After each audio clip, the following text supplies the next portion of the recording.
wanted to let you, everybody click your continue button. And so I'm really excited today to introduce some members of the Washington chapter of the Sierra Club's Lou Witt group.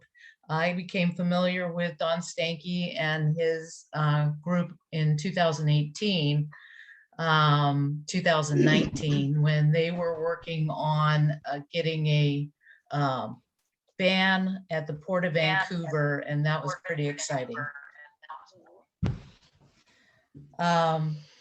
So tonight, this morning, sorry, they're going to be talking about a wide range of climate-related things they've been working on throughout Clark County, the state, and at the city and port level. And I'm going to let Rick start the introductions off for the rest of the team, and what's happening for the next hour, they're going to tell you all about it.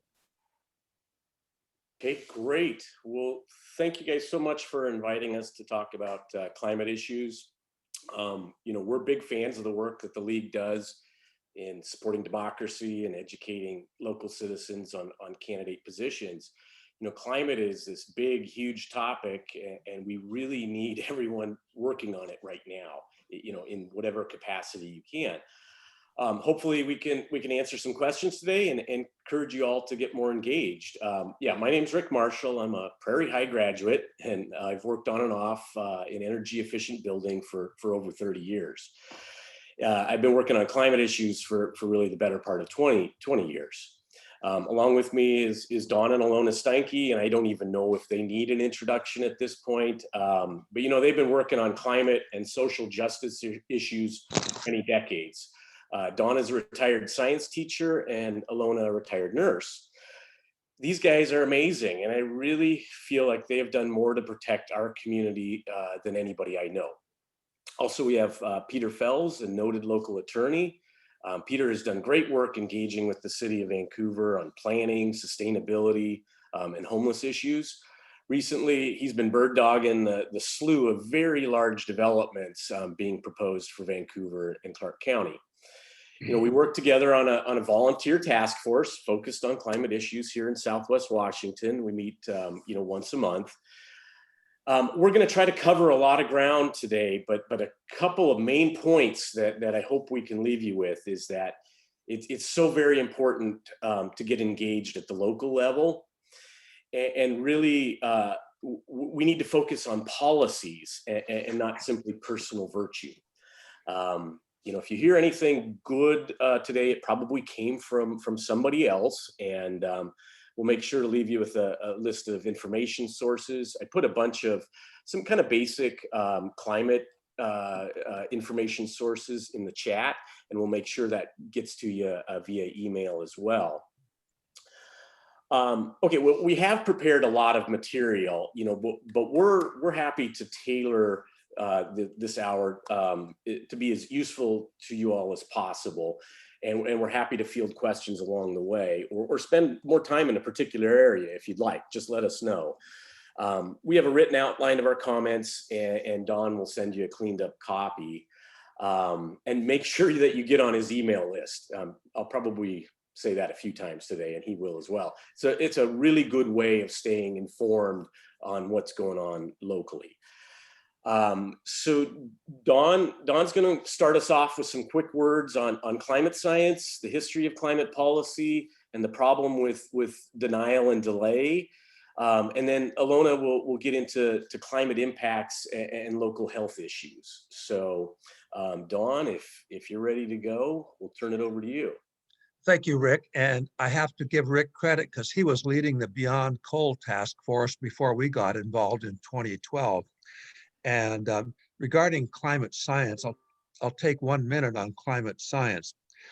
If all of you were in a pitch black room and I had a passive infrared camera, I could see all of you because we all glow with an invisible form of light called infrared. If I put CO2, methane, or humid air in the room, your infrared image would be faded because infrared is absorbed temporarily by CO2, methane, and humid air. Planet Earth also glows infrared day and night. Energy arrives as visible light from the sun and tries to leave as infrared. The more fossil fuels we burn, more fossil fuels we burn, the more the air traps infrared, just like your car does on a sunny day. And now I'll do a 2-minute history on climate and government policy and the role of uncertainty. In 1989, get that, 1989, George H.W. Bush said that if elected, he'd fight climate change. Elected officials really don't understand what that means. And then they become susceptible to doubt when somebody asks them a hard question.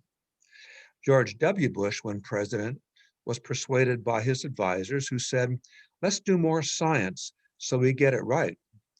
Nothing happened except delay. President Obama tried to take climate action, but Exxon persuaded Democratic Senator Joe Manchin and other senators from coal and oil states to vote against Obama's plan.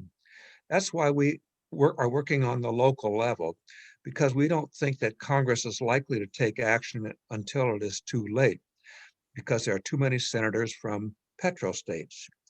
And now 2 minutes maybe on climate denial and de facto climate deniers. Almost all elected officials between Port Angeles and Walla Walla fall into the category of they think it is not their job to learn about the subject. They think it is the job for Congress. Therefore, they have not taken the time to clear their mind of all the doubt and the confusion that the fossil fuel industry promotes. And so now I'm going to turn it over to Alona, and she'll talk about impacts of climate change. Hello. Firestorms, waterfalls in New York subways, melting power cables on Portland streetcars. We are experiencing more weather extremes, more frequent and more fierce storms and flooding that lead to loss of life and homelessness. Severe drought caused by lack of rain and early snow melt. We used to say that it was safe to plant our garden when the snow was gone from Silver Star Mountain. That snow has been retreating earlier and earlier. Right now, 26% of the Western US is experiencing what has been called a mega drought, increasing heat-related illness and healthcare costs, such as deaths from heat stroke. Oregon has reported 116 heat-related deaths, and in Washington, 78 deaths. Now think about people who have to work outside, such as roofers and those in construction and agriculture. One of the deaths in Oregon was an agricultural worker from Guatemala. Many people in the Pacific Northwest were caught without air conditioning because we have seldom needed it. Food supply disruption and chemical toxins in the food chain. Salmon are dying in the warm, shallow water. Drought devastates crops, resulting in food insecurity. The recent heat wave damaged many crops, cherries and berries cooked on the vines. In some places, people are moving from unproductive farms into the city looking for non-existent jobs. This leads to political unrest, violence, and even war, as we've seen in some third world countries.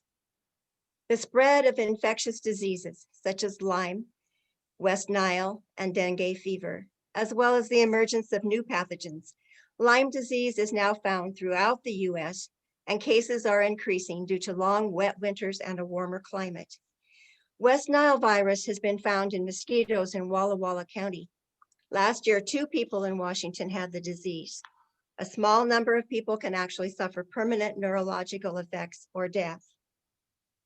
The increased number of forest fires leads to dislocation, injury, and death, and toxic pollution from the smoke. None of us will forget last summer when for 10 or 11 days, our outdoor air was unsafe to breathe, and for a while, we had the dirtiest air in the world. Fire destroyed 1.6 million acres in the Northwest. Fire season now begins earlier and lasts longer. and there will be more chronic and acute respiratory issues. Our water will be of poor quality, leading to the spread of disease.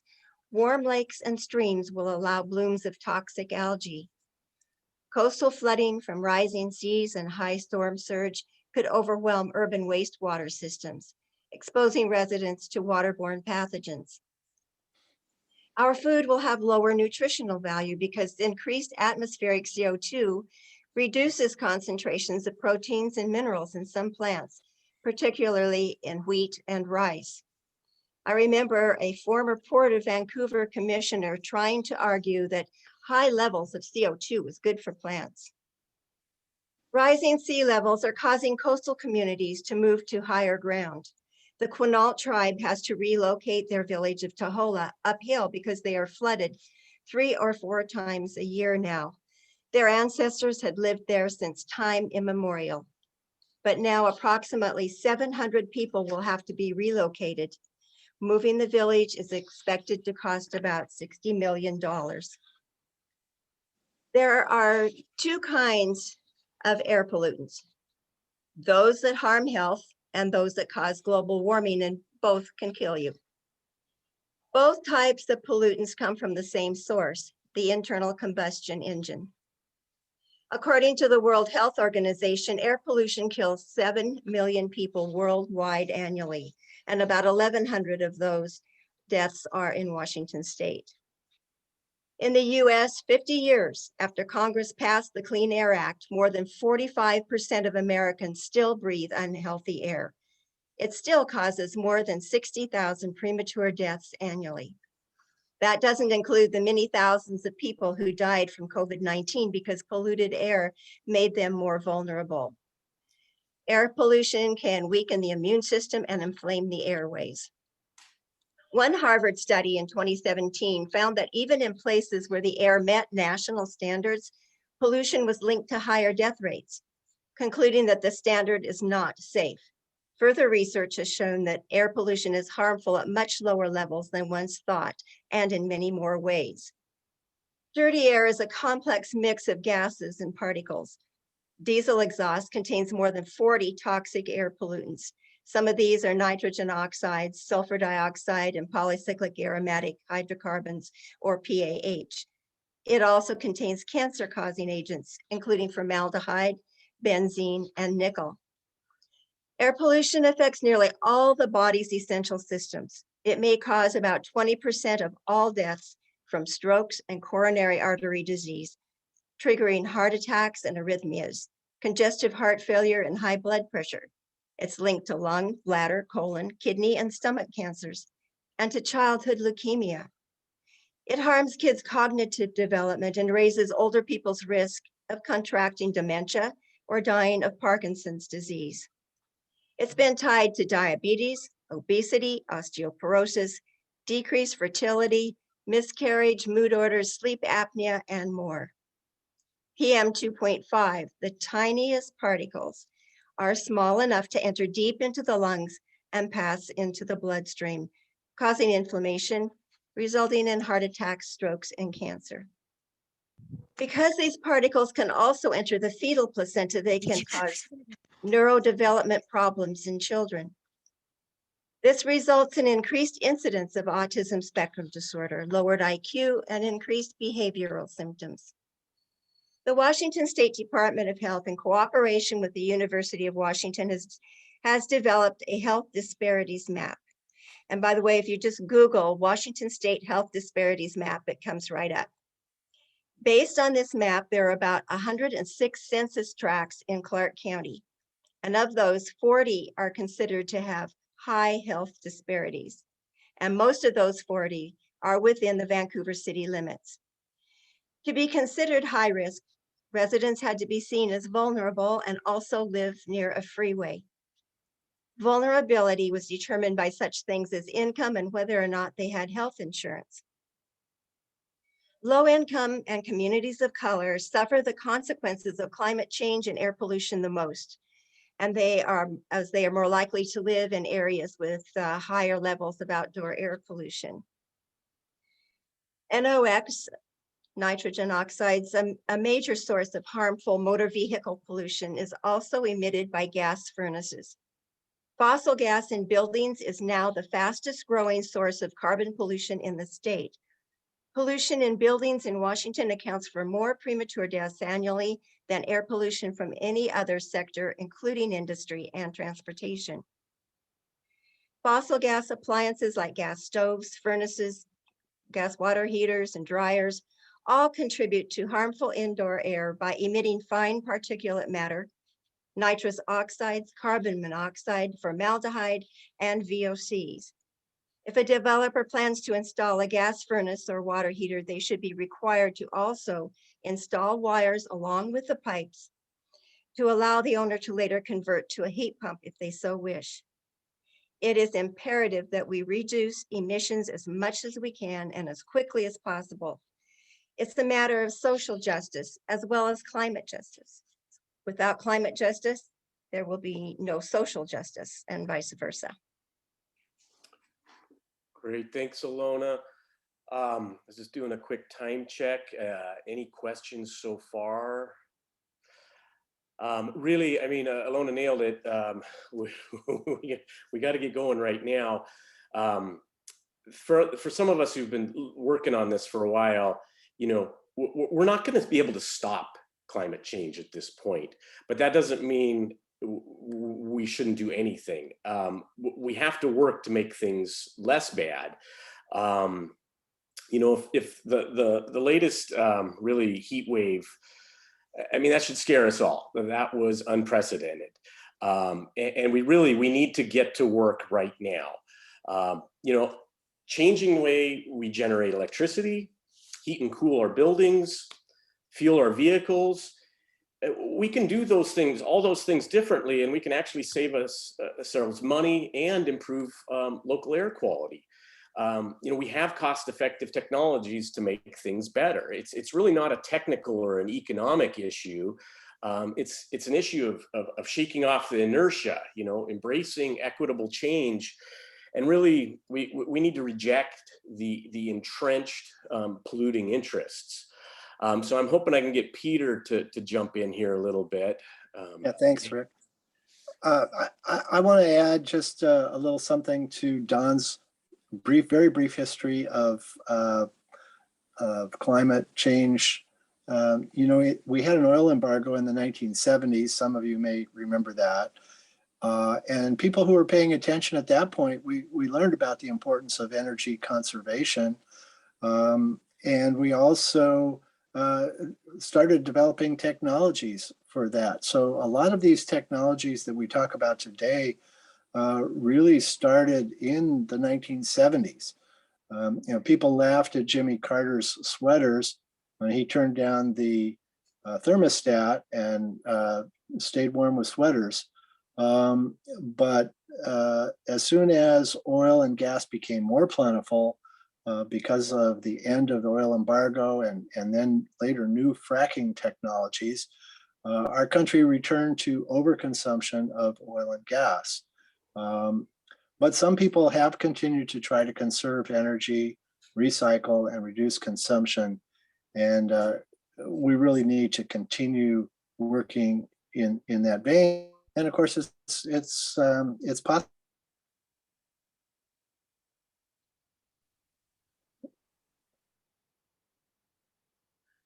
Peter, you're freezing up on my end here.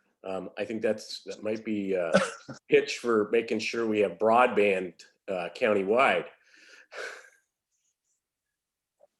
Yeah, I finished my little bit for now. Okay, Don, did you want to add anything? Well, I was going to talk about what the state policy is on this. Our legislature established the goal consistent with the Intergovernmental Panel on Climate Change. Reduce emissions about 50% below 1990 levels by 2030 and 95% below 1990 levels by 2050. That's a tall order. It means we need to reduce the number of gallons we burn 9% a year, starting now.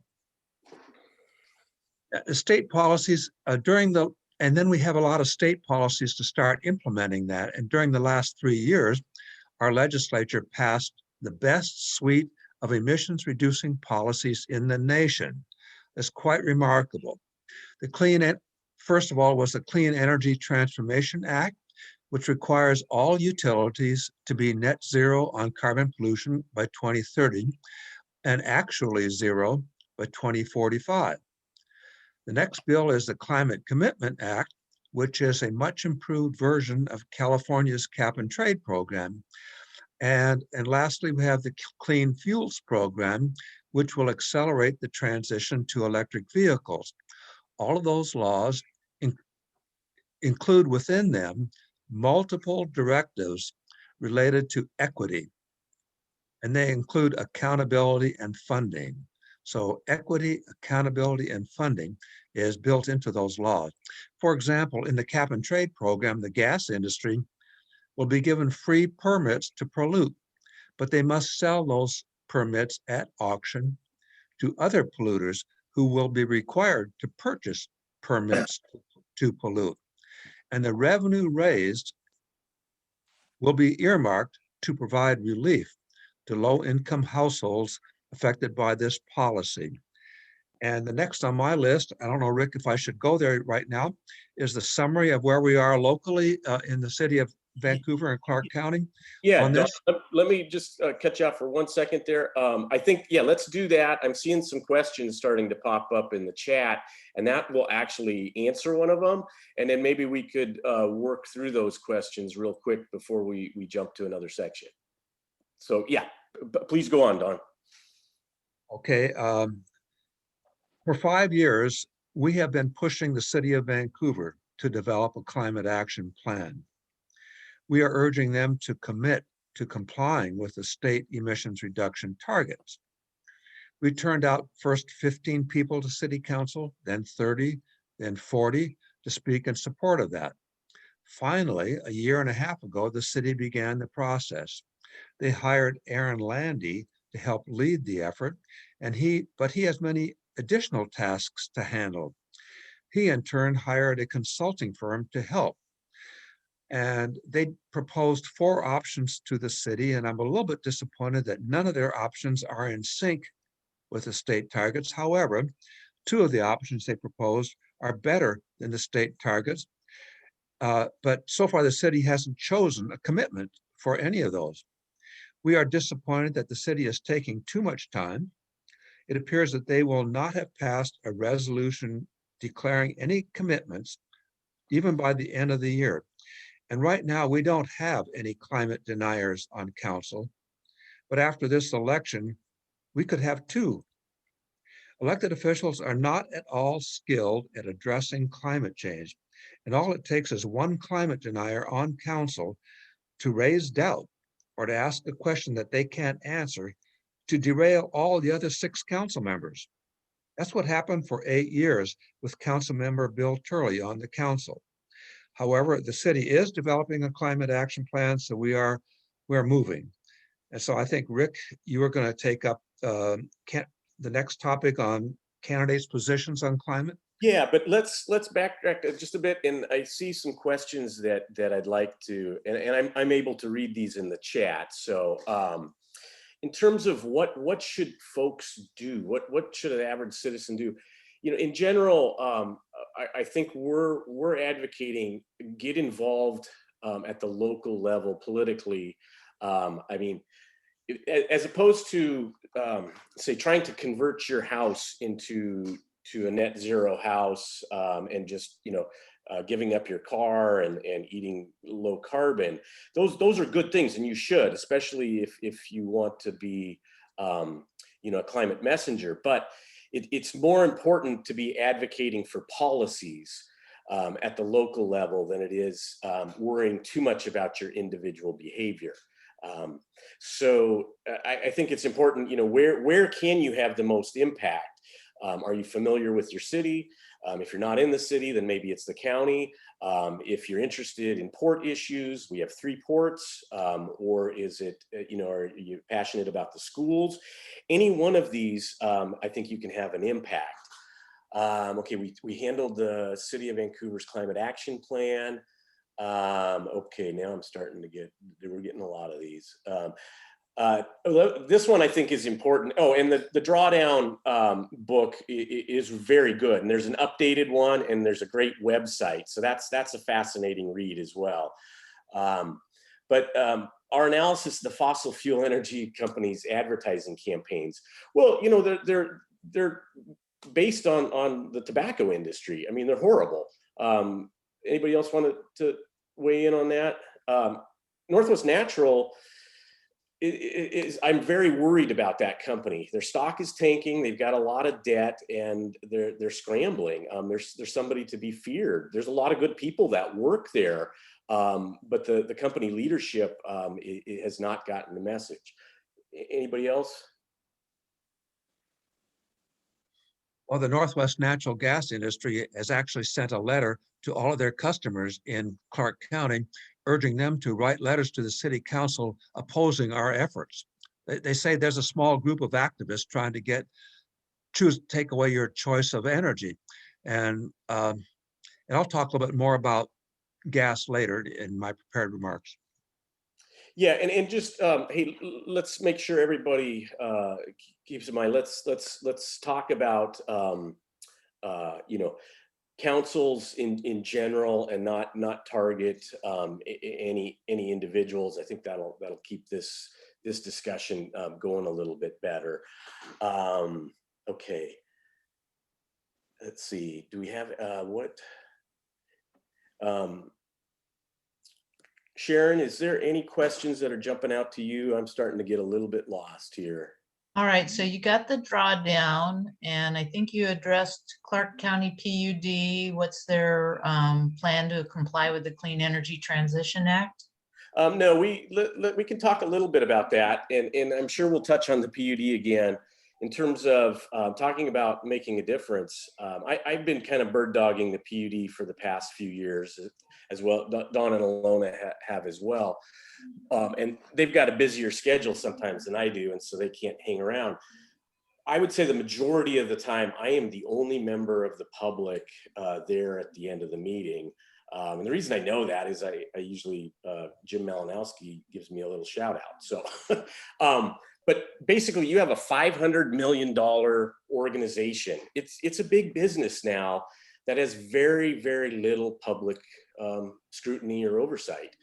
Their plan to comply is not very ambitious or inspiring. They will run our gas plant a little bit less, and not do much else. So they have options.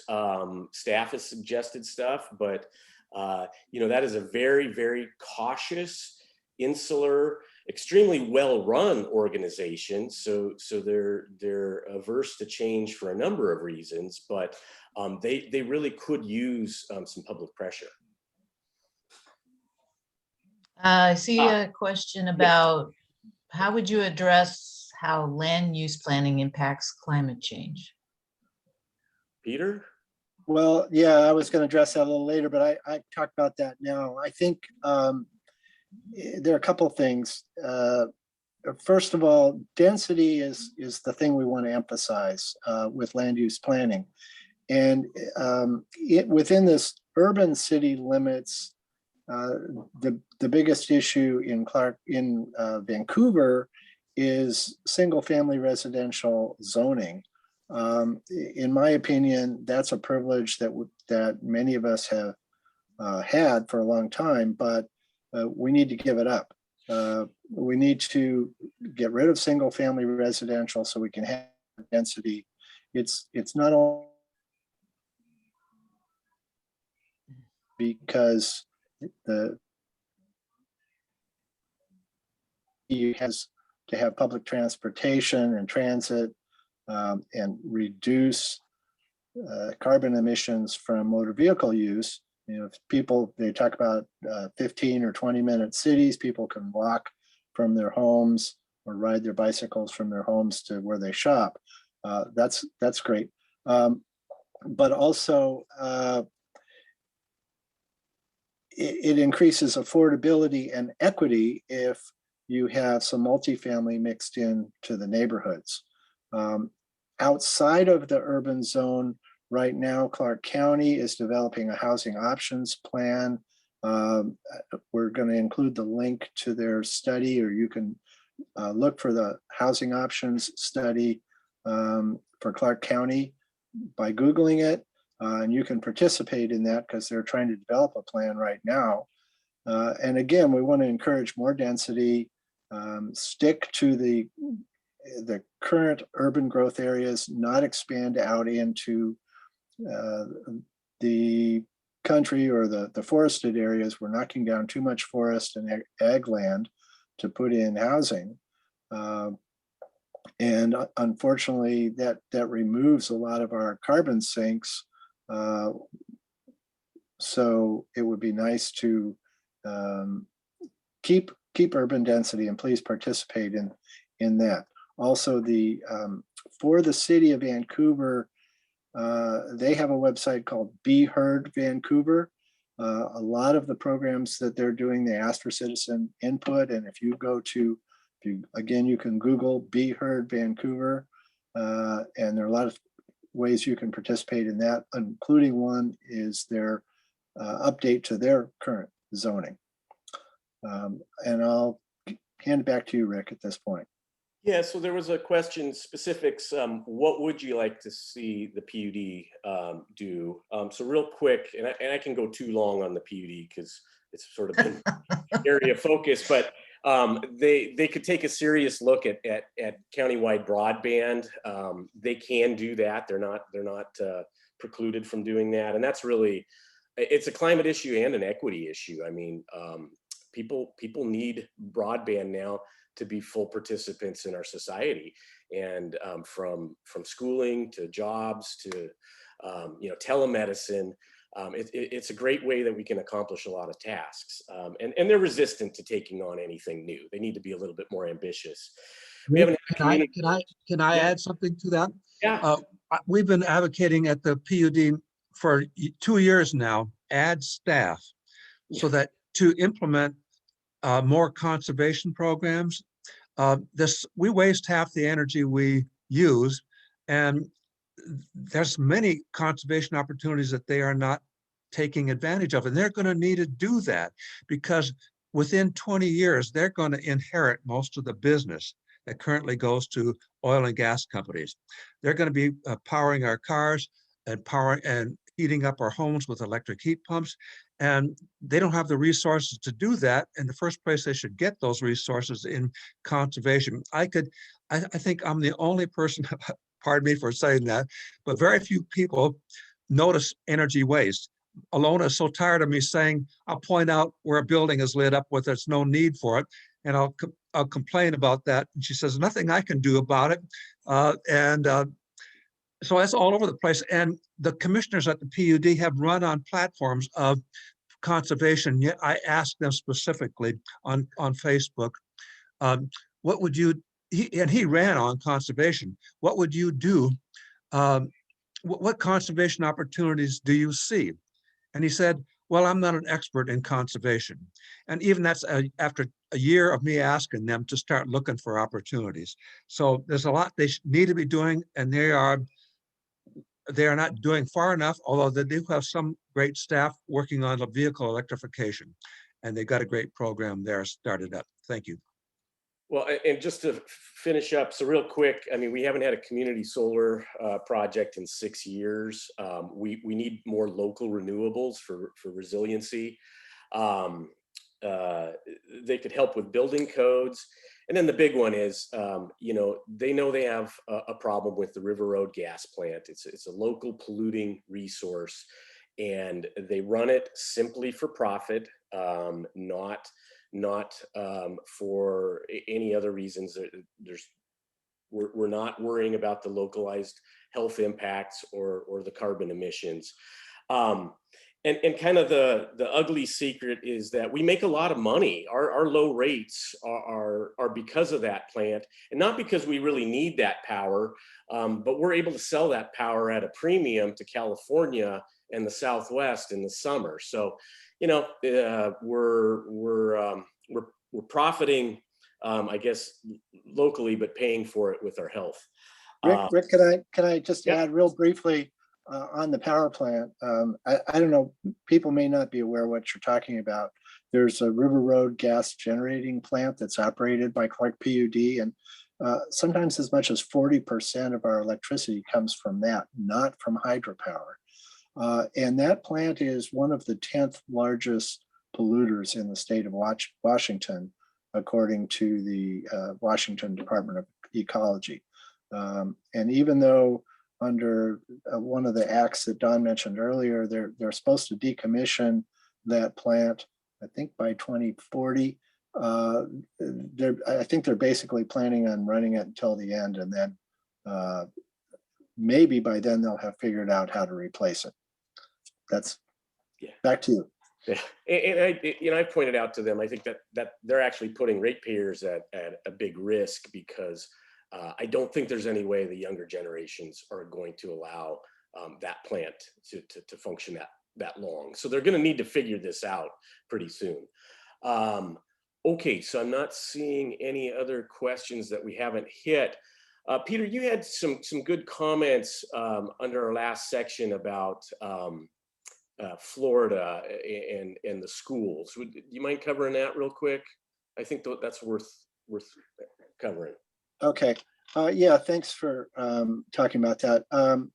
Yeah, this goes under the issue of the urgency of climate change, or doing something about climate change. I think the disaster in Surfside, Florida teaches us an important lesson. What happened there is the leaders of the condo association dawdled around and avoided making repairs, partially because they didn't want to assess themselves or other condo residents for the costs. And the result inevitably was the building collapsed. It's very similar to what's happening with climate change. You know, we're on the brink of disaster, according to the International Panel on Climate Change, because the leaders of the advanced economies are afraid to spend the money and make the changes needed to repair and replace our infrastructure and replace it with a greener model. Again, going back to the 70s and what Rick said about conservation, we learned the importance of conservation way back then. We just haven't really implemented it. And we, just like what you might do in maintaining your own home, we have to tax ourselves now and put off, and because putting off the needed repairs is more costly in the long run. Another example is the Vancouver and Evergreen school districts, which, in the last few years, they passed some school bond measures to build a bunch of new schools. Those schools have a life expectancy of 50 plus years, meaning that the way they're constructed will be affecting our environment for that period of time. Even though it would have saved them money on the long run to use green heating and cooling technologies, primarily with ground source or geothermal heat pumps, they didn't build that high efficiency model into their bond measures because they said it would cost too much up front, even though the long run pays for itself over time, and it's actually cheaper to run that kind of building. So we need our local leaders to avoid repeating these kinds of mistakes. We need to build conservation and energy efficiency into buildings now, so that in the long run they'll be working properly, and we won't have hopefully, if we're lucky, we won't have the disaster that we could under climate change. Yeah, and just so you guys know, I think all of us, especially Don and I, could talk about energy efficiency all day long. So I'm purposely trying to hold back in that area, but we guzzle energy right now in our economy. It's gross the way we use energy. And we need to be thinking about sipping. But the problem is when I talk about efficiency, people think of being denied things, and that's not at all. I mean, I'm advocating for energy abundance. It's just using it wisely. So anyway, if there's energy efficiency questions, we'll take those. But we did want to touch on, and just so our fellow panelists, I'm kind of on number 7 here. And something that the league can really help us with is, determining where candidates' positions are on climate. And I think this is really important. Please ask candidates, and I know you've got a forum tonight, tough questions on where they stand on the climate. Delay and doing nothing, I think, is actually worse than outright climate denial. Because candidates can appear to be reasonable and cautious. But really, anymore, the cautious, and I'd argue that the conservative thing to do is to move towards 100% clean energy as quickly as possible and stop polluting right now. Especially when we have cleaner and less polluting alternatives that can save us money. Our house that is a 2-year-old, pretty well insulated house with 40 solar panels. And I'm not trying to brag. It's just, it was fairly easy to do that. And we're almost net zero. We pay less than $200 a year for all of our energy needs, including charging my wife's 8-year-old Nissan Leaf. But the point is, this is by far the most comfortable, the most enjoyable house I've ever lived in. And the kids have been trying to pry that old Nissan Leaf away from my wife, and she won't give it up. I mean, it's awesome. So there's no sacrifice there, and we save money. So anyway, in terms of the league, be wary of a weak interview question such as, do you believe in climate change? I think it's more, Dawn's got, will you personally advocate to work to comply with the state goals for emissions reduction? And we have some very, very good state goals, as well as a very, very good state energy policy. And again, all of our local races, the ports, Port of Vancouver, Port of Kaminista-Washougal, Port of Ridgefield, our city councils and our county are all very important. There's things that they could be doing. So be wary of the new denial, which is basically, let's wait and see, let's delay. Okay, so on to, I guess we kind of labeled this issues pertinent to Clark County. Let's see, are we seeing any questions, Sharon? Do you see anything that we need to address? There are questions in there, but I think we should finish some of the presentations. We've got about 15 minutes, and then we can hit the questions at the end. Yeah, we're probably gonna, we're not gonna get through all of ours, obviously. I'm gonna give you one more little bit, and then I'll have everybody else chime in, and we'll see where we're at. So, my pitch is, we're lucky. Clark County is a beautiful place. We're lucky to live here. We have a lot of wealth in this community, but I think that means then we have more of an obligation to get to 100% clean energy economy as quickly as possible. We need to lead because we can. But the thing is, by leading, we'll actually increase our economic activity and improve the health of our community. And whether we like it or not, I think we need to be ready for a lot more people. The Marine Northwest has been identified as a climate refuge. And we're already seeing institutional real estate investors moving money here from New York and Florida.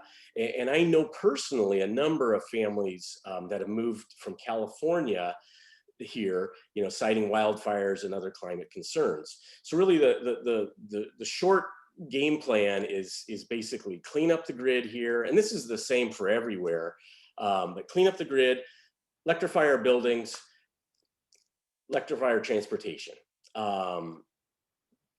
Peter, do you want to touch on a couple of things really quick in this list? Yeah. We're running out of So- time. But yeah.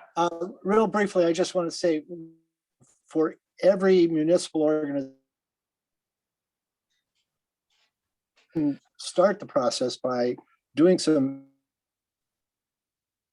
their own operations. For example, Clark County, City of Vancouver, CTRAN could, and the school districts could electrify their fleets. As old vehicles go out of use, replace them with electric vehicles. They've started doing that with the buses, both schools and CTRAN, but the cities and counties can do that too. They can also electrify their maintenance vehicles. They could use such things as electric lawnmowers instead of gas powered. There's a lot of things they can do. And as Rick was saying, energy conservation pays for itself. So those are all things we should be asking our elected officials to be working on. Dawn, did you want to talk about anything in this section, or? Which section are we on? Yeah, sorry, we're in 8. And you know what, I think, let me summarize real quick some of Dawn's points. And just so you guys know, Dawn put a ton of work into this, and there's a lot of good information, and you will be getting that. But be wary of false solutions, and those are thrown out a lot. We're seeing a lot of ugly PR around renewable natural gas, which just is not true. Down the road, green hydrogen might be a possibility. It is not right now. We have to work with what we have right now, with this conservation, energy efficiency, solar, wind, hydro, existing nuclear. It's great. There will be new technologies down the road, but we gotta work with what we have. Dawn, I'm going to skip to section 9 and tee you up for 9A. Okay, if you want to get ready for that. But again, for the league, I would say, really get engaged locally, but then help out at the state level.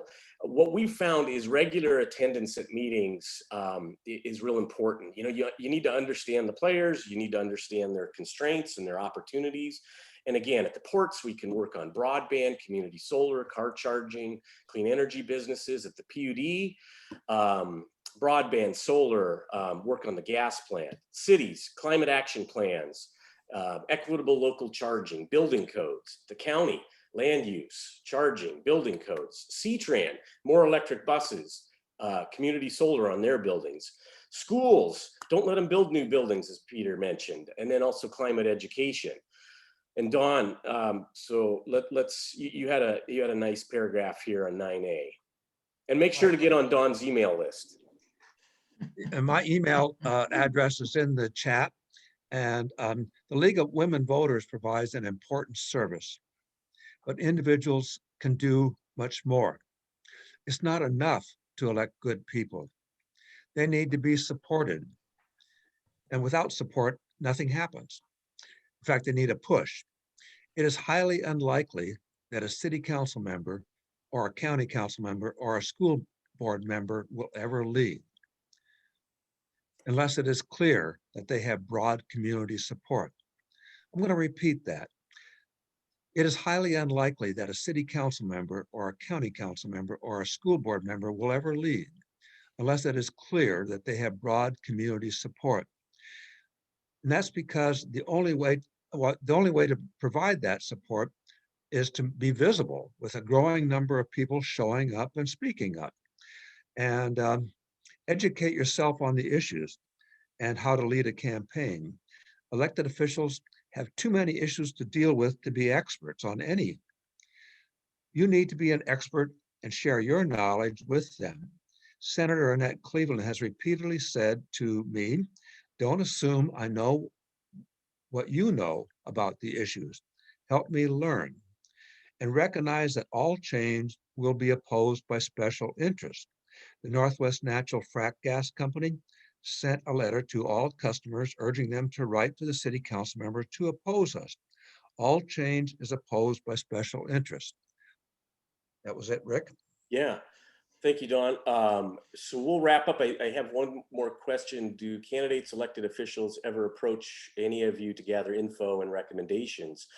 Sometimes early in the morning while I'm having coffee, I am married to, full disclosure, to a Camas Washougal Port Commissioner, and I just like to throw out a thanks to the league for their help. You know, when she was running, the candidate forums are really important, and we participated in the last go round, and I know my wife is very appreciative of what all you guys do. So leaves us a few minutes. Is Sharon, anything else we need to cover? We have more, but I think we're getting close to time. The big question I see that we definitely want to put in the chat is Don, how do we sign up for your email list? My email address, send me an email to CR Vancouver USA @gmail.com. So that's CR, like Columbia River, Vancouver, Washington, no, Vancouver, USA @gmail.com. It's in the chat too, at the bottom and the top. Let's see. We have a few more minutes. I don't know if we answered this question, Rick. Our Northwest Natural Bill had an insert about signing up for the carbon offset plan. What's your opinion of this plan? In general, offsets are problematic and best avoided. That's a complicated, because there's such a variety of offsets. There are better ones than others, but oftentimes they're investing in projects that would take those measures anyway. Or you know, you look at things like capturing methane from industrial factory farms. Should we be encouraging industrial factory farms? Definitely, that's a good thing. But I mean, maybe we should just have a law which says that you shouldn't emit methane. And why is agriculture exempt from methane emissions? So I think the offsets are a real problem. I would always advocate for, if you can't get 100% clean energy and you want to feel better, then invest in something that actually creates either new conservation or efficiency, or local renewables. So invest that extra money in a community solar project if we can get the PUD to do another one, or take that little bit of extra money and buy a more efficient vehicle. Ideally, it's an EV. And one real quick pitch: if you are in a position to afford a new vehicle, I really feel you have a moral obligation to buy the most efficient vehicle you can, and hopefully that is an EV, because that vehicle it's a long-lived capital asset, and it will become a used vehicle at some point. And the problem we have right now is we got a ton of folks that would like to drive EVs but can't afford new ones, and there's just no used ones. There are very few of them. So throw that out. So I had a question. When I was working at Bonneville Power Administration, there was a lot of, transmission lines are operating at maximum levels, and most of the software programs that they were working on was figuring out how to squeeze a few more kilowatts through those lines, and they're very congested. So I was curious, and I saw an email from Don about how many kilowatts, or trillion, I think was the word, for full electrification. How do we deal with that? Yeah, keep in mind that we're sized, our grid is sized for peak usage, and so the phrase you'll hear a lot is demand response, or you can think of it as demand management. So we need to shave those peaks. We actually have enough transmission to if you can spread that out over the day, right? I mean, we're oftentimes twice the energy is being transmitted at like 6 o'clock in the evening when everybody's turning on their air conditioners. And by the way, we just had a record amount of energy during that heat wave, almost more than our record for the winter. So it was pretty dramatic. But there's all kinds of ways, and actually EVs are a perfect example. You need about 15 hours on a relatively slow charger per week to give you adequate driving range. So that could happen any time of day. You take a house like ours that has a lot of thermal mass, we could pre-cool this house and shut off our air conditioner at noon, so that folks who don't have thermal mass can run theirs during the afternoon. There's a lot of strategies. The big problem is our power is too cheap. And so most of these things don't pay from a business perspective. Somebody has to do that work. We got to figure out a way to say that it makes sense. We need to do that. But it's not a technical problem. It is it's choices that we're making, and we're kind of addicted to cheap energy, to be honest. And cheap gas at the pump. Yes. Yeah. Hey, Rick, can I ask you a question? Maybe you can answer. Yeah. I know one of the things in national infrastructure discussion is what they call a smart grid. And I wonder how that would address the BPA question. Would that make a difference? And is that something we should be supporting? Yeah, and I think there's a lot of range of what makes a smart grid, but at a low level, if we had meters that could communicate more frequently, then it's easier to implement these demand response programs. Like, so in California, Sacramento SMUD, Sacramento Municipal Utility District, is a lot farther than we are. And they've had smart meters for a long time. And so then you can do time of day pricing. So, it's cheaper when we don't have these peaks, and that you can modify behavior or provide better value, frankly, to your ratepayers. I mean, what if you can hoover up? Oftentimes there is free power. BPA is sometimes paying people to take their power, and it's complicated. But imagine if you could tap into that to charge your EV or pre-cool or preheat your house. And there's really no way to do that now with our dumb meters. These things get read, once a month. The other thing is you don't know how much energy you're using. You're kind of clueless about where you're wasting, where you can make some improvements. So by all means, that would be good. And that's on the PUD's list. They've been talking about it for over a decade. So it's 11 o'clock, Nancy. Oh, we could probably talk about this for hours. Very wonderful ideas that that your team brought to the table today. Let's see. Great presentation. We do have another question in the chat in regards to an article that was in the Columbian this morning.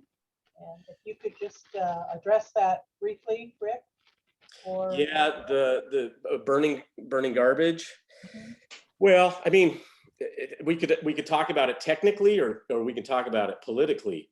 I can't imagine it ever happening in Clark County. So I don't know if it's worth spending a lot of time on. There's some interesting things with it, but I mean, try citing one in Clark County is what I would say. I'd like to add, Yeah. if we can sequester the carbon, we need to sequester it.